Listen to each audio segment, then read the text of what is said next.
2 jours après la capture du président vénézuélien Nicolás Maduro par les États-Unis, Delcy Rodríguez, la vice-présidente du pays, a été chargée par le tribunal suprême de justice d'assumer la présidence par intérim pour 90 jours, comme le prévoit la constitution vénézuélienne. Pourtant, quelques heures après l'opération américaine, Donald Trump avait annoncé son intention de diriger la transition au Venezuela et d'exploiter ses vastes réserves de pétrole.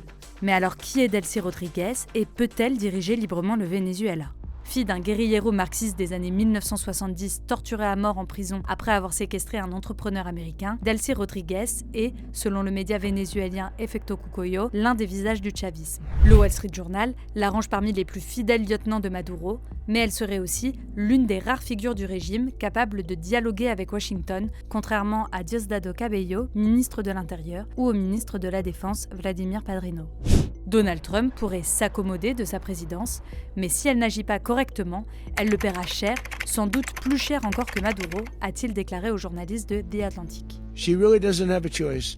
Reste à savoir jusqu'où la présidente par intérim acceptera de coopérer avec Donald Trump et si les États-Unis peuvent gouverner seuls le Venezuela en cas de refus. Selon The Conversation, ce scénario est peu probable. Si les États-Unis assument la gouvernance, ils seront tenus responsables de chaque coupure d'électricité, de chaque pénurie alimentaire et de chaque échec bureaucratique. Le libérateur deviendra rapidement l'occupant, ce qui n'est pas dans l'intérêt de Donald Trump. Le secrétaire d'État américain, Marco Rubio, a d'ailleurs laissé entendre que les États-Unis ne souhaitent pas gérer le Venezuela au quotidien, selon l'agence américaine AP. En bref, le seul plan actuel de Donald Trump consiste à contraindre Delcy Rodríguez à devenir un instrument de son pouvoir au sein même du pays, conclut CNN.